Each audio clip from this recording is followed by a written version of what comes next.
Hello, everybody. I'm Simon Preston, Press Officer of the Jamaica Football Federation, and welcome to JFF Live. Yes, that is right. Thank you very much to all our members for supporting the platform and the growth of Jamaican football. It is greatly appreciated.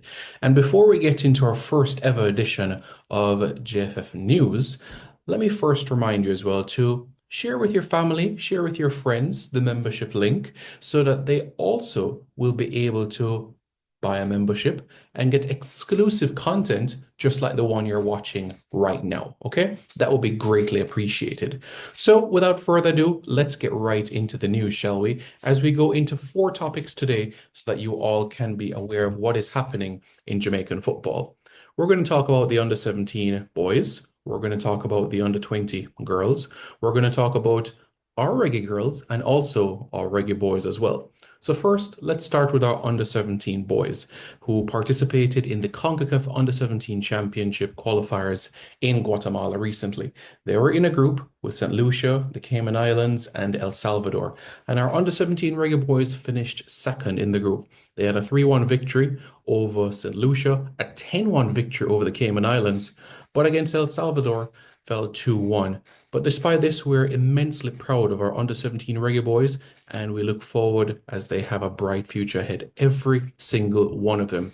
And as everybody's aware, the under 17 World Cup moving forward will be held every year. So when you factor all of those things together, the under 17 Reggae Boys, many of them will have an opportunity next year as well, based on their age. And every year, the under 17 World Cup will take place. CONCACAF with 8 spots as well. So another wonderful opportunity next year for our under 17 Reggae Boys to return to the World Cup. So well tried to our under 17 team. Commendation to the coaching staff, and we look forward with this team. Let's now look ahead to our under 20 Reggae Girls, shall we? As they commence qualifying in the CONCACAF Women's Under 20 Qualifiers Prelims. All right, so this is the first round of the qualifiers. So essentially, what needs to happen is that our under 20 Reggae Girls will need to top their group. That is exactly what needs to happen. So basically, what they need to do is they're in a group with Nicaragua, St. Kitts and Nevis, and St. Vincent and the Grenadines. Topping the group means that they'll advance to the final round of the qualifiers. So they're going to face on February 20, St. Vincent and the Grenadines, February 22 against St. Kitts and Nevis, and February 24 against Nicaragua. Topping this group means advancing to the CONCACAF final round, which is slated for May 8 to 18. CONCACAF are yet to unveil the host of this final round. Jamaica's best finish is fourth back in 2006. And if Jamaica are able to replicate that, then Jamaica will be on the plane to the Under 20 FIFA Women's World Cup in Poland in August of 2026. Yes, that is right. CONCACAF will have 4 spots for the Women's Under 20 World Cup. This, of course, is the preliminaries. Topping this group will mean Jamaica advances to the final round. In the final round, you're going to have 8 teams involved. And of course, if you're one of those top 4 teams, you are advancing to the World Cup. So a wonderful opportunity for Jamaica here. And all of the matches in the preliminaries for Jamaica will take place at the Estadio Nacional de Football in Managua, the capital city of Nicaragua. As we know, our senior Reggae Boys played here in October and recorded a 2-0 victory. And of course, our under 17 Reggae Girls played their matches in Nicaragua recently in the preliminaries as well. So we've discussed the under 17 boys, and we've also discussed the under 20 girls as well. Let's now go to the seniors, shall we? Ladies first, as we discuss the senior Reggae Girls. So they're going to be active in the February window of international football as they will face South American side Peru on February 23 and February 26 in Lima, Peru. Very, very important in terms of the building up towards what lies ahead later this calendar year, as Women's World Cup qualifying for the 2027 World Cup in Brazil kicks off in October.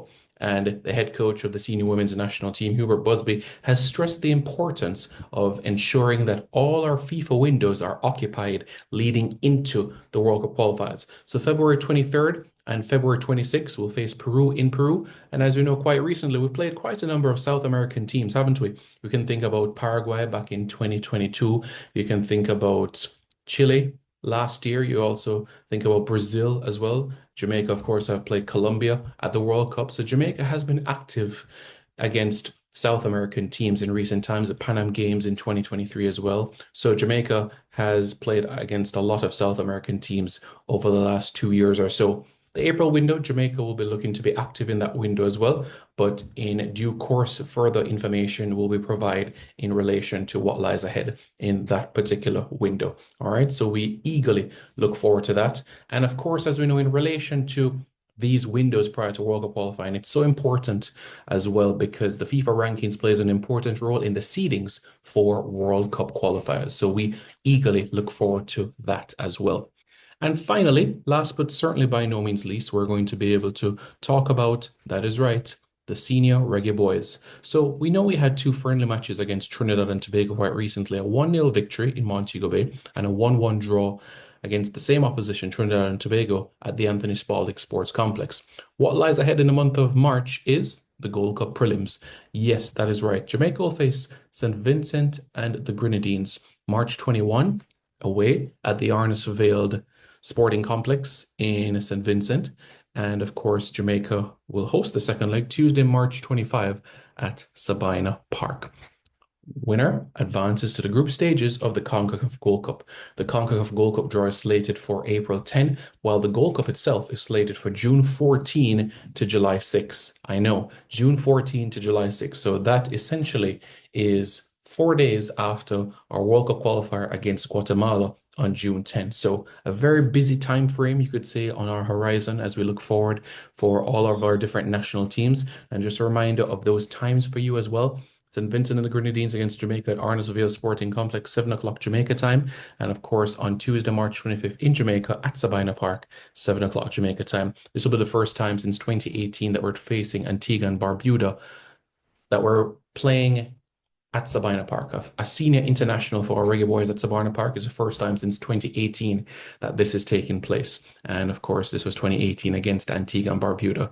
In terms of senior women, the last time that we had played at Sabina Park would have been 2022 when we took on the Dominican Republic in a World Cup qualifier and won that game by 5 when we won that game by 5 goals to 1. So it's clear to see what all of this means for Jamaica. So folks, thank you all so much for tuning in to the first edition of JFF Live. It is greatly appreciated. Thank you all so much for tuning in. And don't forget to share this video as well with a family member, with a friend. Help them to purchase a membership right here on JFF Live.